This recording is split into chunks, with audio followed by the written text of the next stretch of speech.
All right. You are listening to an episode of Transparency and Merit. My name's Joe. I'm here with Brian, and we're talking movies. We're talking John Wayne movies tonight. Yes, John Wayne's most progressive film, to be exact. That's right. So we're talking about John Wayne's most progressive film. Is that the title? Yes. Most progressive. John Wayne's most. I got to thank you all out there. Our numbers are going up. Our subscribers have not, though. So you make sure you're liking and subscribing right here. If you're watching us on YouTube, we need the subscribers. We want to get this to be a big community. But yeah, so you are a notorious John Wayne fan. We've done shows about John Wayne. We've interviewed an author who's written about John Wayne. Yes, well, I inherited my John Wayne fandom from. You are a little bit low, by the way. Can you get up on your microphone? I'll get up on my mic a little bit here. I wonder if I can just maybe, I don't know if the monitor will help or if I. Somewhere on the volume section here that the mic. I forgot because we are streaming. Yes, so I don't know how low or how high I am coming in, but I will. You do sound fine now. You're fine. You're fine now. I will try to get a little bit closer to my mic. Yes, and that's closer to me. So like I said before, I inherited my love of John Wayne films from my father. And my father, by the way, was much more of a John Ford, the director John Ford fan, than he was a John Wayne fan. But John Wayne and John Ford worked together quite a bit. I myself was, I enjoyed a lot of John Wayne films. And he started, he started in the 30s, actually started in 1929. And then, he made a lot of films until his first breakout film, which was Stagecoach, which was directed in 1939. I was going to bring a clip, but they only had the whole film on YouTube. They didn't have just a clip of it. But that's where he really, he became kind of a breakout. He didn't become the number one star, but he really began to kind of break out. And then the film that broke him out, that made him the star, was the film Red River, which was came out in 1946. Was it 1940? Oh, it was released in 1948, and that was the film that really propelled him to stardom. It made him the number one box office draw. And he really shows his range in that film. Part of me, just because we didn't have enough time to do all of it, but this film, he kind of plays close to the villain in this film. So if you want to kind of play that clip, Joe, we can do that, and then we can discuss a little bit more of it afterwards. Yes, this is a couple-minute clip from Red River. Good movie, 1948. All right, group, get going.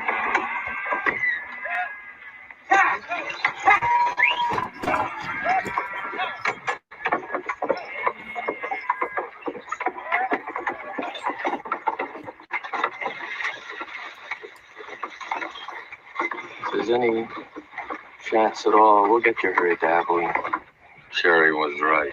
He was soft. You should have let him kill me, because I'm going to kill you. I'll catch up with you. I don't know when, but I'll catch up. Every time you turn around, expect to see me. There's one time you'll turn around and I'll be there. I'll kill you, man.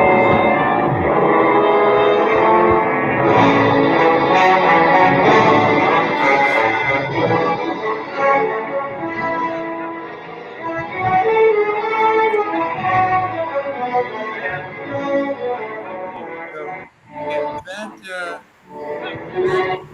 real dynamic between John Wayne and Monty Cliff, and that actually also made Montgomery Cliff also made him a star as well. How many movies did they star in together?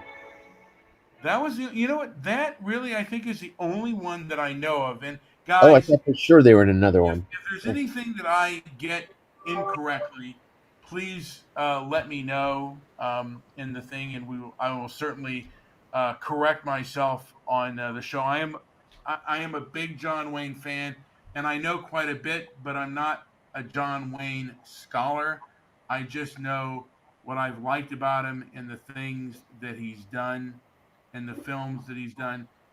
And his first two films that shot him to stardom, he was playing an older character. In Red River, he progressed with age. In She Wore a Yellow Ribbon, he was already playing an older man, getting ready to retire from the cavalry, and directed by the great John Ford. I would have said the great Western director, but he directed many things outside of westerns, Hmm.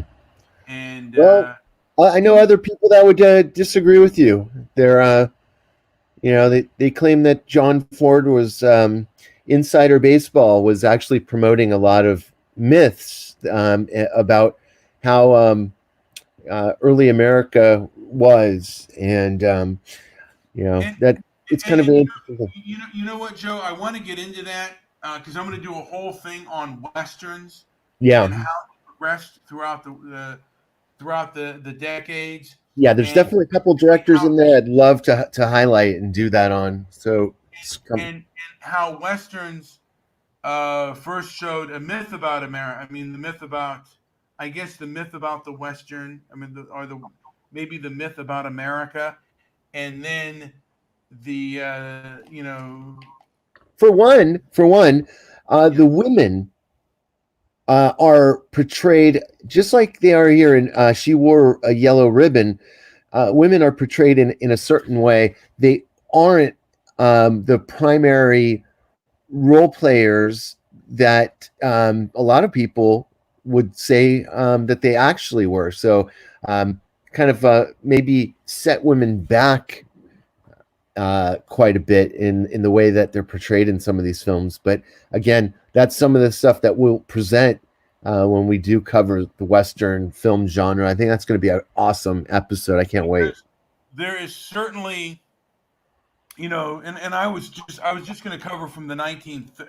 I'll cover a little bit from the 19, the first films from the 1900s to the late 1900s to the 1920s to the 1930s to the 1940s.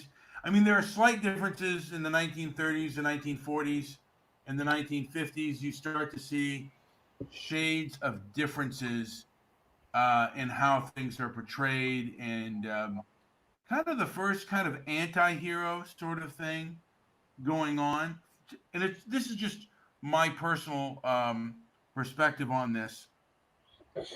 And then the 1960s, you start to see a much more raw, much more realistic kind of Western. Uh, and then by the 1980s and the 1980s, I mean, the Western completely died out by, I mean, 1976. you know, Outlaw Josie Wells, and then you didn't see westerns. I mean, westerns were, you know, like the few westerns that were made lost money, and then Clint Eastwood did Pale Rider, and that made somewhat of a profit. And then you saw a rash of westerns in the '90s, but I'm not going to get into that now. This is She Wore a Yellow Ribbon, and this scene right here, he is officially retiring from the military. So this film was shot and it was done. America had just won World War II, and the Cold War was just, you know, the rumblings of the Cold War were kind of starting to get into the consciousness. I don't know how full people were with the Cold War by 1940. This was 1949. So America was pretty much ready for the Cold War.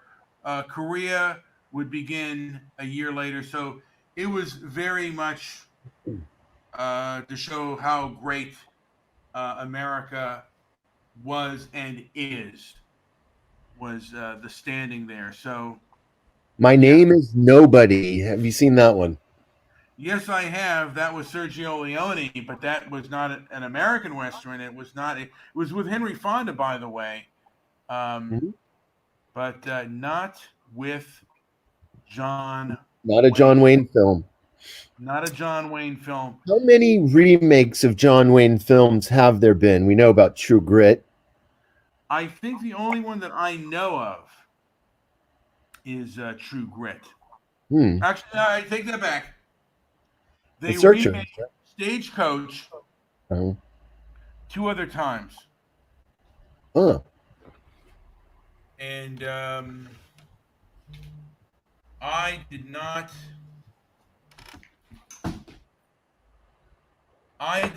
enjoy the 2 other ones. I did not enjoy as much as John Wayne's original. And the third film here is actually my favorite John Wayne film.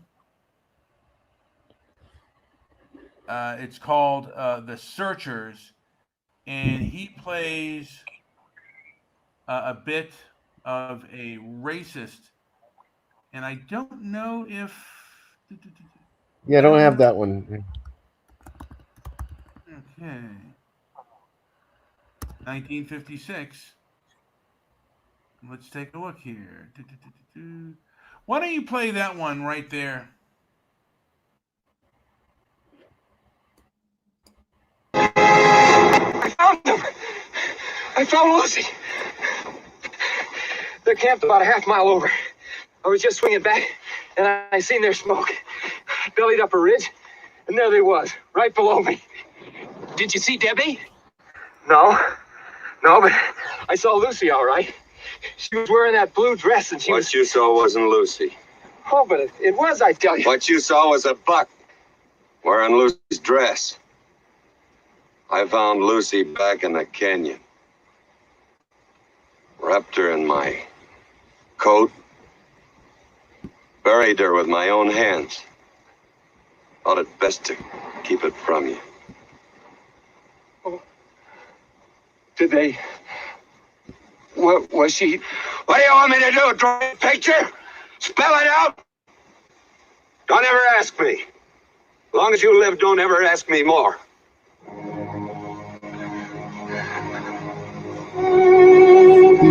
He definitely shows quite a range from movie to movie. I don't know if he was given the credit he deserved for that, but an awful lot of range in John Wayne films. Oh yeah, and like I said, he was never really given the credit, and it took, the thing of it is, if you read the book by Scott Eyman, it took him a while to develop how he developed his character and the like. So he really developed his style. Now we did a video once where we did an overdub of of the reading of John Wayne's interview for Playboy magazine in 1971. How do you think that impacted his career? I think it hurt him with liberals. It actually hurts him more today than it hurt him back then. Yeah, his legacy is getting squashed in a way by this kind of censorship and nonsense, kind of like politically correct. Well, it is anti-racist propaganda, the anti-racist fanatics that are going against him. He did say things that were not very popular, but it was an opinion. It was a time when the country was really kind of changing. But overall, I think he was a rather decent man. I don't think he was a racist. He had opinions and I want to get into that a little bit later on anti-racism and how his opinions about that, the whole situation of the Playboy interview when he said that I'm a white supremacist so long as the blacks can educate themselves. I don't want to mispronounce the words that he stated, but I want to, I want to do a little bit more in-depth analysis on that because it is kind of controversial, and I don't want to be misquoted or misspoken. But I've known people who've known John Wayne, and I've known people who know how he treated other people, whether they were black or white, and he always treated people well. And he is not the monster that people portray him out to be. He was a conservative. He had certain beliefs, but I think people have taken it too far, and it's emotion over reason, in my opinion. So, yeah. Well, I can't wait for our show where we cover westerns, the early westerns, especially directors like John Ford and who. So, what are some of the other directors you think we might hit on? Well, there's certainly Howard Hawks, Michael Mann, just a different array of filmmakers and the way they put it together. But I mean, the basic premise was that America and like, look, I mean, America certainly is not as noble or as great as the movies or as bad. Sometimes they do things they over dramatize things, but you know, movies are fantasies, and they portray a certain ideal. I was also going to go into a thing on how movies are often movies show an unrealistic kind of thing of conflict, and I think movies are bad in the way in which we handle bullies. I mean, a lot of these movies, the guy finally stands up to the bully and beats him up. That's not realistic at all. A lot of times, that's a complete and utter myth. That's not a good. It's not a good standing that we should set for people, that they should always have to fight their problems. I mean, we do have law and order, and we don't have to resort to taking the law or actions into our own hands, particularly at school. But often they show, oh, you just stand up to him, and he's more afraid of you than you are of him. I think that's completely nonsense. But getting back to the westerns here, I'm going to jump really far. I'm going to jump really far ahead to. Should we go to The Man Who Shot Liberty Valance, where he plays kind of an embittered character, or should we just jump ahead? We could. Do you have a clip ready, or just? No, you know what? I think in this one you may have to get one. So perhaps we can get a clip. The Man Who Shot Liberty Valance. Let's see what clips we have. The steak scene. Let's do the steak. This was with the great Lee Marvin.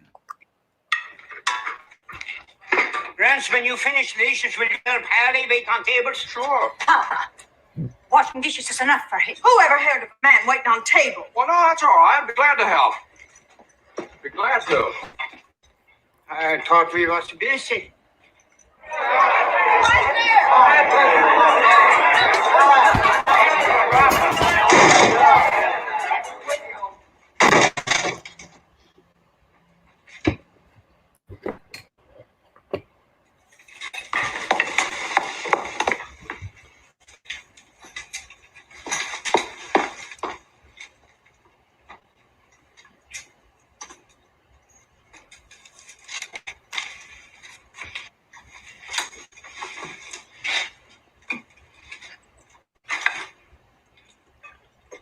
Well, these steaks look done just right for us. You cowhands ain't no hurry to eat, I. Well, are you? I guess we could do with another drink. Well, now, that's right neighborly of you, partner.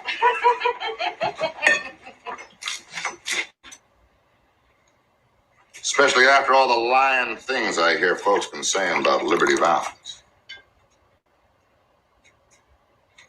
Oh, wait a minute. One of Mama's pies for Tom.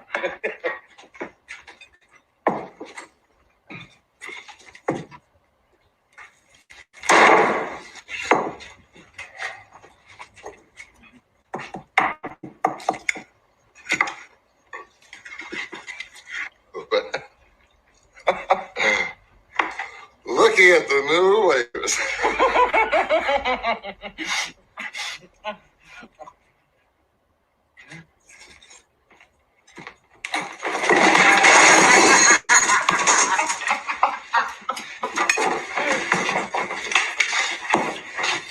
That's my steak, Valance.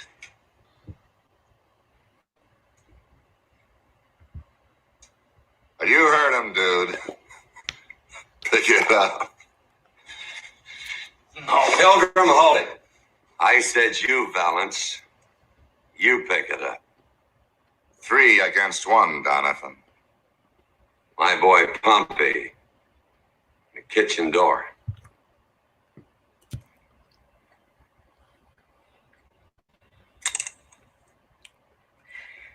I'll get it, Liberty.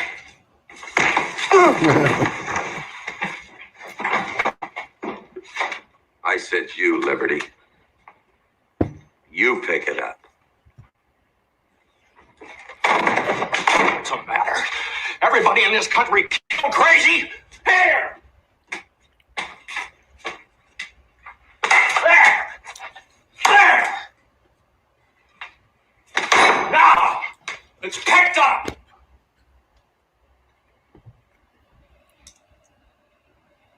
Why don't you get yourself a fresh steak on me?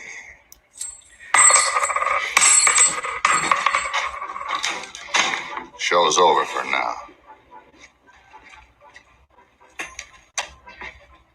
Try it, Liberty.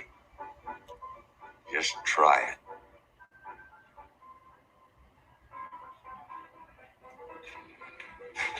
Get out!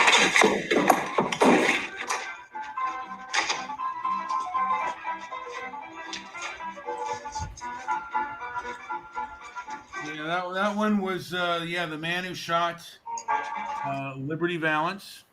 Great movie, by the way. Absolutely great movie. Anybody who used to watch our old show would know that we used to use the man who shot Liberty Valance theme music for our intro. That was great.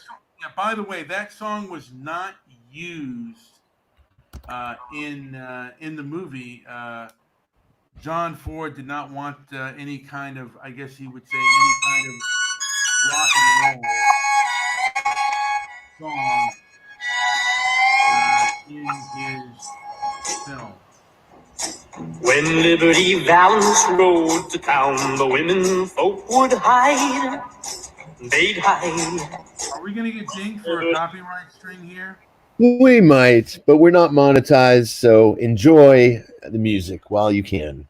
Okay, well, all right, yeah. So yeah, John Ford did not want that song, and that was with John Wayne, Jimmy Stewart, in that scene. Yeah, Lee Van Cleef, and the great Strother Martin, who is one of my favorite character actors. He was also in quite a few, or at least two, of Sam Peckinpah's films. One, The Wild Bunch, and the other, the now I'm forgetting the name here, folks. Forgetting the name, The Ballad of Cable Hogue.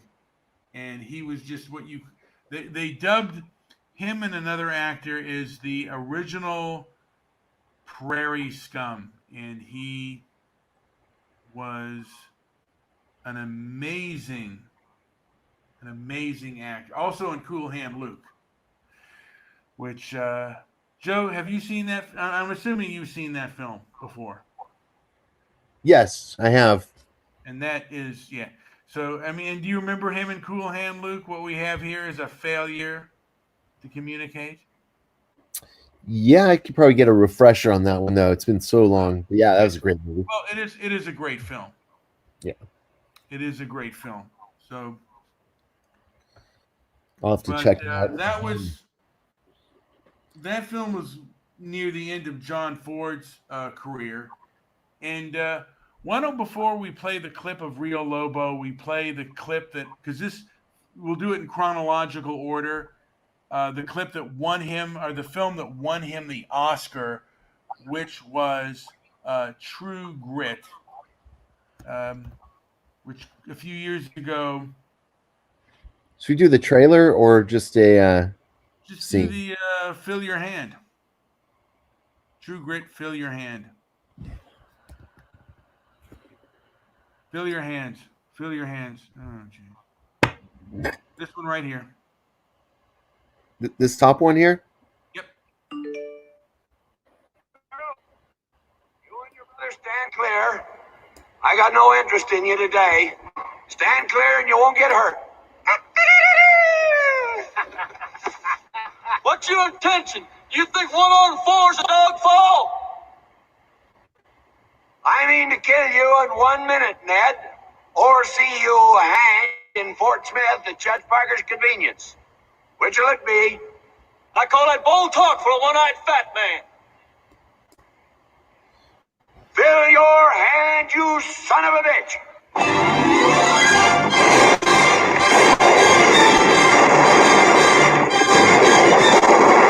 Shoot them! They're too far, they're moving too fast.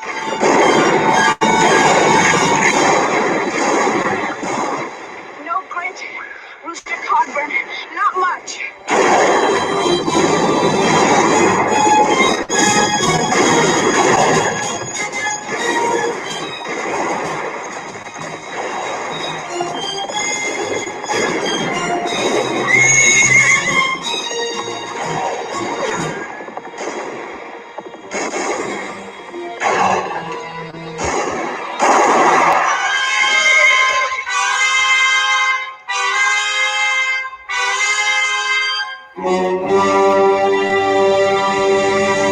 That'll do it for that scene.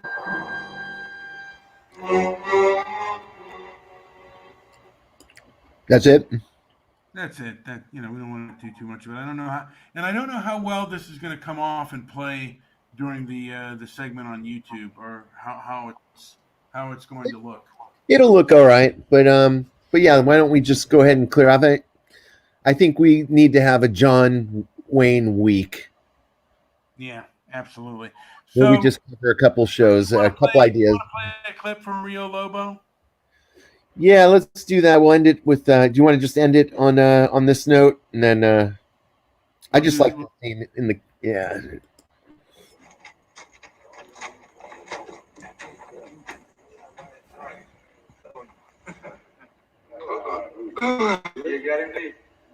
You better leave that bandage alone, unless you want to start bleeding again. How do you feel? I hurt. You hit your head on a rock. I feel like a damn fool letting you take me. I would too. You haven't got a bad leg. Bandage fooled me. Body over there loaned it to me. Real blood too, Colonel, made by a Yankee bullet. Who knocked me off my horse? Pescaro here. I heard a little too, Colonel. You're a big man. You're the outfit that's been taking our gold shipments. It's the fourth lot you've grabbed. The South needs money, Colonel.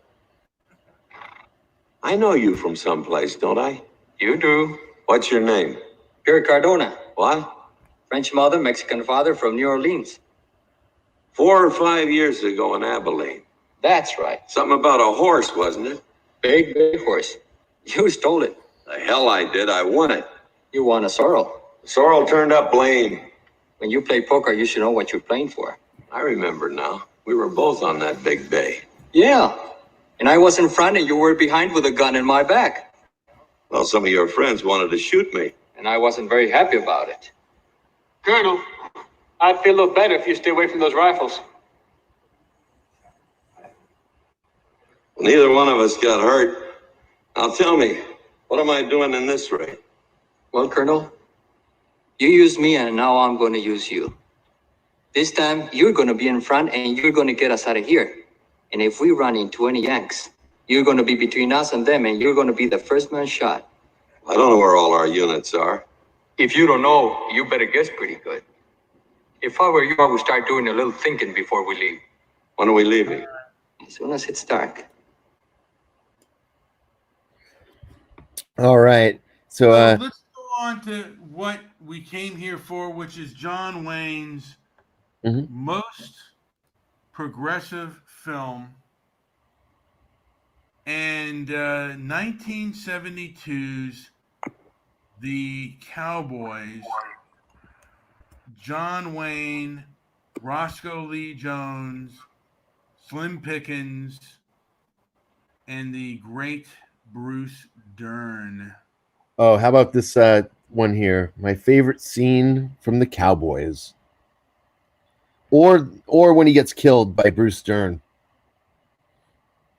I think the scene where he gets killed. But let me explain. Let me say that John Wayne had shortly done his 1971 interview, and I heard rumblings from certain black actors that Roscoe Lee James was told not to do the film with him because they felt that he was a fascist and a racist. He did anyway, and they actually got along very well. Mark Rydell also got along with John Wayne. All these guys were very liberal. David was Carradine actually said that just want to make sure I have Robert Carradine was his brother was a real kind of hippie liberal, and he talks about that he kind of didn't want to do the film either because he thought John Wayne was a bit of a fascist or whatnot.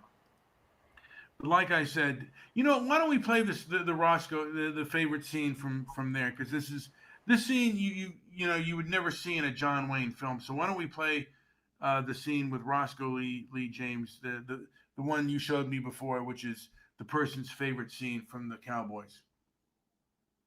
If you want to play that, because that scene you don't see in a John Wayne film, that kind of scene. All right.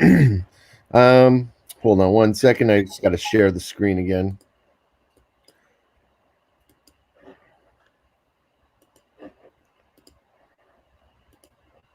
All right, let's play it. That movie. Really? Yes.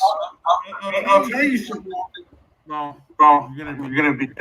It looks amazing. It really looks great. I'll tell you something. And I'm hearing my other card. I think I gotta. Uh-oh. Hearing my echo. Are you playing the show somewhere in one of your tabs? I had the show on mute, but it still was playing, so I didn't want to continue that. But that is kind of the if the legend is true, print the legend, and it goes into the whole Moorish science, which I'll get into a little bit later. I have skepticism about that kind of thing, but it it shows, like I mean that whole story that Roscoe Lee James told is a very Afrocentric sort of story, and something that is surprising in a John Wayne film, and it was kept in most. Like I said, I mean, this is the first time I realized that he's talking about being a Moor and things like that. It was just very different. So it was completely different. And also, like I said before, I believe that it was the first PG rated film. Before it was X, or it was G. It was actually GP. I don't know why. And then it was R, and then it was X. They didn't have NC-17 or PG-13. Huh. And then they decided, and I don't know if they just had decided to change the rating around from GP to PG. I think there's a whole story in there about the ratings system.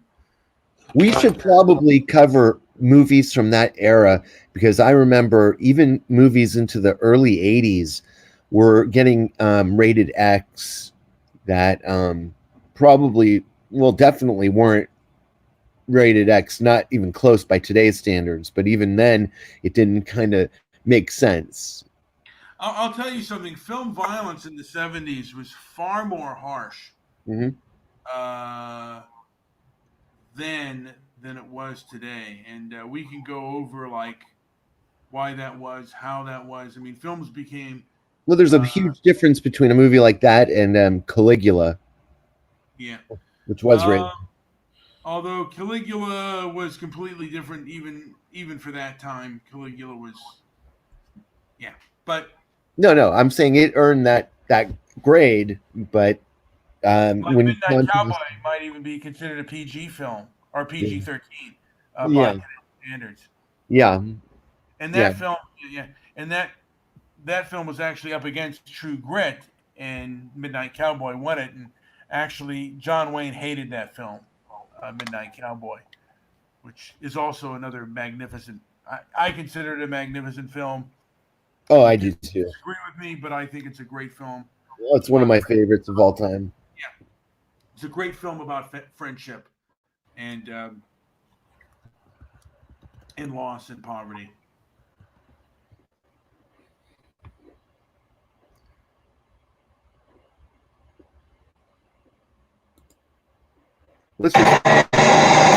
Let's finish it on this scene. This is great.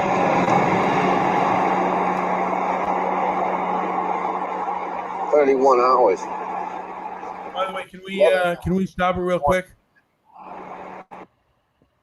John Wayne said about this scene, two fags, and they weren't gay, but I mean, he did do.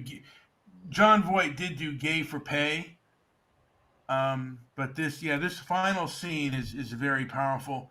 And then we'll end on the fight scene. Should we end on the fight scene between John Wayne and Bruce Dern?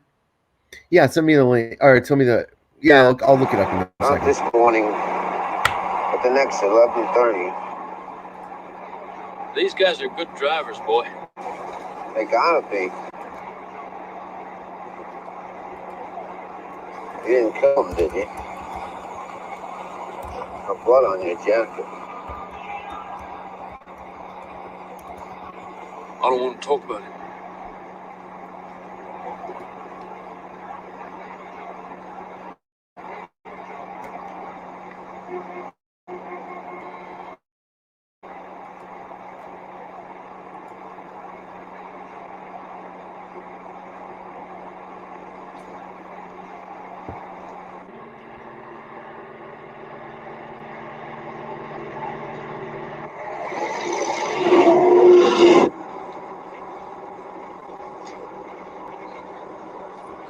going to shiver. Put your blankets up more. I've been thinking. I hope we're not going to have a lot of trouble about my name down there. Because, I mean, like, what's the whole point of this trip anyway, you know? Keep your blankets on you. I mean, can you see this guy running around the beach all suntan, and he's going and swimming like, and then somebody yells, "Hey, Ratso." What's that sound like to you? Sounds like I knew you. Sounds like crap, admit it. I'm Rico all the time, okay?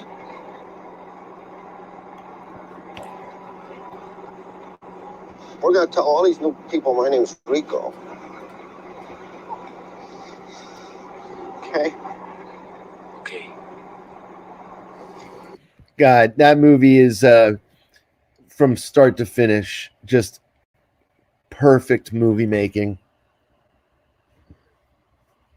Perfect for its time, and perfect to go back and use for any kind of modern day research you want to do on filmmaking. It's timeless and great. Everybody should. I know Debbie Daly. I don't even think she's seen this movie. Everybody should see this movie, Midnight Cowboy. In the beginning, takes a place in Texas, and it basically it doesn't take place. It begins in Texas, and we could have done our own like L.A. version of Midnight Cowboy with her, but she didn't want to do that. She didn't want to be part of that. John Wayne just on this one, but like I like said, this scene's great. It's 35 seconds. These gals want to buy it. Most of them are Walk in old here. and dignified. Social register types, you know what I mean? They can't be trotting down to Times Square to pick out the merchandise. They gotta have some kind of middleman. And that's where Daniel comes in, you know what I mean? Hey, I'm walking here. I'm walking here. Up yours, you son of a bitch. Just for Ratso Rizzo. oh, that was great. Unbelievable. And What's the clip that you want me to look up? let's do the clip where the Bruce the fight scene between the John Wayne the Cowboys John Wayne fights yeah.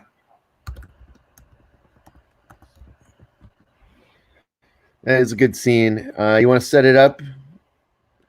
This is the scene where and if you haven't seen the film before, this is where John Wayne meets his maker. And let me just say here that it's the only time, right? He meets his maker in a movie. I want to say no. He's This is the first Western where he has made his maker, but he met his maker in The Sands of Iwo Jima, Reap the Wild Wind. I take it back. Okay. Let me say that a lot of change, and this is like I said, this is a film that shows that John Wayne had changed some of his mores. If you see that scene with the black, with Roscoe Lee James and that whole speech, something like that wouldn't have been shown, 10 years earlier, maybe even 5 years, 6 years earlier. A scene like that would never have gotten done, and that shows kind of the progression.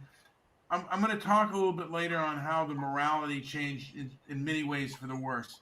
But let's play that final scene of the clip between Bruce Dern and John. That is a cold-blooded scene right there, and it's not the full. There's more to it, but if you ever get a chance to see it, it's my favorite John Wayne film of the 1970s. Yeah. I've seen that scene. I've seen a lot of scenes from the movie. I just haven't seen it all put together. So that is on the list. It's a well put. Like I said, it's a well put together film. And it's got historic. It does have historic significance. It was, like I said, the most progressive film. It had a fully fleshed out black character that was his equal, and in some ways even more than his equal. He even, to a degree, chastises John Wayne on a few things and says, "Hey, you're wrong," and he kind of John Wayne kind of acquiesces to Roscoe Lee Brown, the person that played the Jebediah Nightlinger character. Will Anderson, kind of says, "Well, I kind of agree with you." And they drink out of the same whiskey bottle together. It is, if you know the history of film and like all this stuff about John Wayne so-called being a racist and the things he said in the Playboy interview, this certainly does put a touch of a little bit of a difference. And I'm going to get into that Playboy interview and my kind of take on that in another show. But this was John Wayne's most progressive film, and it is surprisingly very progressive. A lot of different things in there. Anything to add, Joe? You did say for a long time that, and I never even knew this because I know a lot. One of my hobbies has been censorship. Right.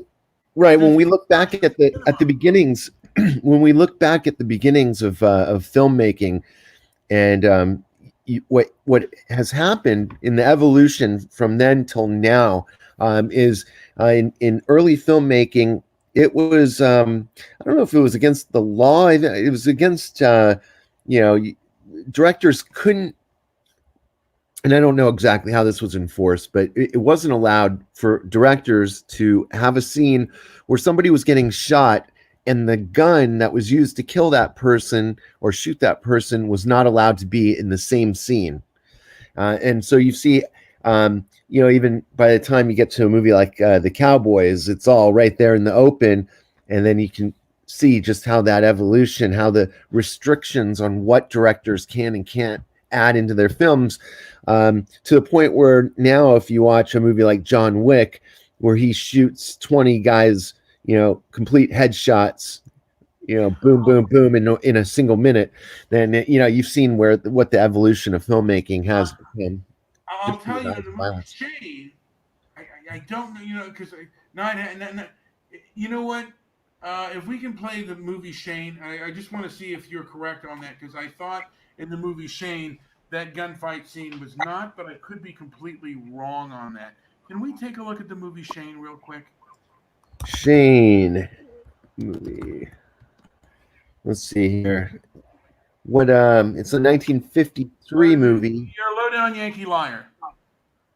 You're a low down Yankee liar. This scene right here. Yeah.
I came to get your offer, Riker. I'm not dealing with you. Where's Star? You're dealing with me, Riker. I got no quarrel with you, Shane. You can walk out now and no hard feeling. What's your offer, Riker? To you, not a thing. It's too bad. Too bad. Yeah, you've lived too long. Your kind of days are over. My days? What about yours, gunfighter? The difference is I know it. All right. So we'll all turn in our 6 guns to the bartender. We'll all start hauling spots. Is that it? Not quite yet. from your friend here.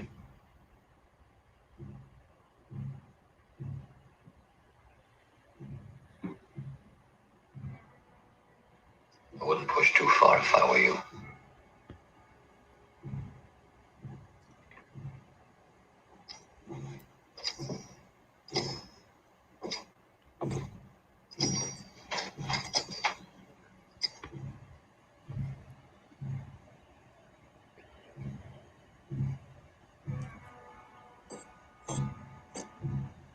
A fight ain't with you. Fight with me, Wilson? No, it ain't, Shane. I wouldn't pull on Wilson, Shane. Will, you're a witness to this. So you're Jack Wilson. What's that mean to you, Shane? I've heard about you. What have you heard, Shane?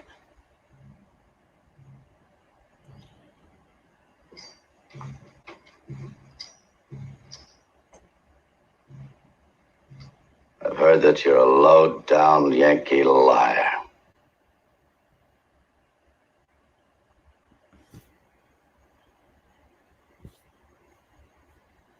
Prove it.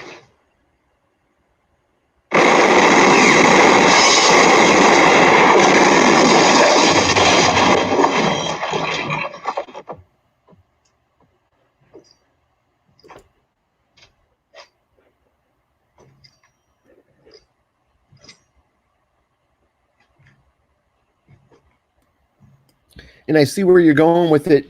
Western certainly changed filmmaking. I'd like to test this out too, if we can go back earlier in filmmaking history, because I think by the time the 50s rolled around, this could be a one of those evolutionary moments. And I want to say that Shane was, I think, an evolutionary film in that regard. Have you seen the movie Shane before, Joe? Yeah, bits and pieces, but yeah, and I'd like to see that again. I was very young when I saw it. But yeah, that was a great scene there. But that does show. I wonder, with respects to violence and shootings like that. I wonder at what point that what movie could actually be pointed to as the first to show something like that. And this is an old movie. Well, this film came out in 1953. I remember my father, when he saw it, he said he saw it twice. It really blew him away. But I think you might be correct that Shane was the first one to show the firearm and the gun and the gun shooting somebody and them being in the same shot. I think in the 30s, and even into the 40s, you didn't see that. You know what though? I think it was more suggestive at that point. So I wonder, we'll have to test that out and make sure. Yeah, because I wanted to make sure that you were correct in that, but I just remember the movie Shane and that scene. I remember them, and I'm thinking also in the movie Red River, I think that they shot each other too with the guns in the scene and whatnot. But that might have been a staple in the 30s, and then by the late 1940s, that wasn't the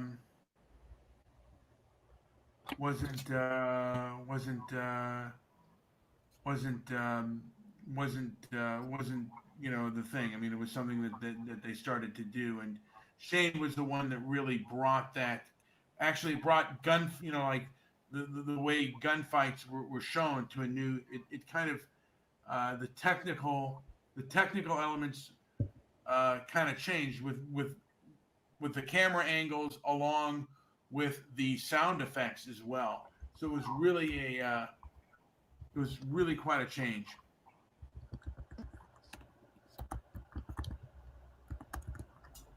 Wait, what was that movie? Oh, The Wild Bunch. Oh, The Wild Bunch. You like that movie?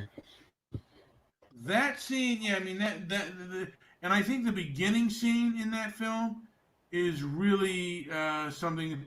The beginning shootout, not the last one, not this scene. This scene That's just Which- the walk. The opening. Let's see. Did I miss the it? bank shootout. You can just do the bank shootout.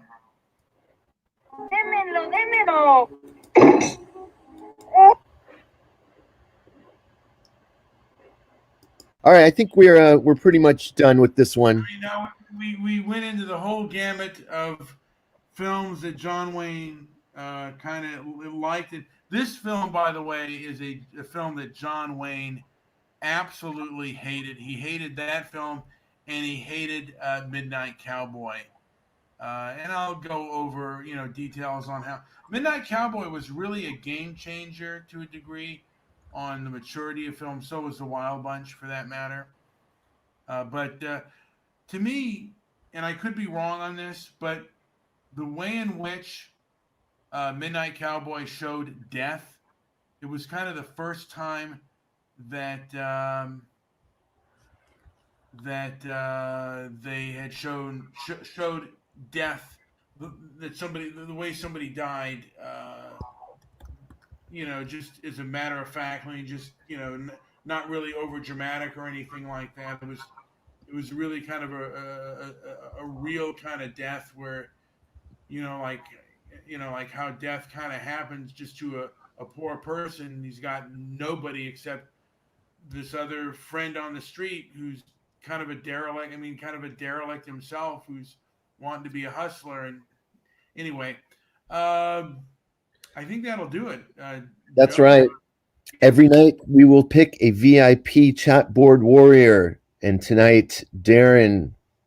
Well, I think Darren is our only chat board warrior. Yeah, he might be the only chat board warrior tonight, but tonight he is a VIP chat board warrior. So thanks again for listening to Transparency and Merit. Do you have anything else to say, or should we just end it here? No, I think we should just basically end it because I don't want to go over too much. And I think maybe tomorrow I'll go over my favorite Stoic films. That's just a possibility. All righty. Take it easy. Like and subscribe, please.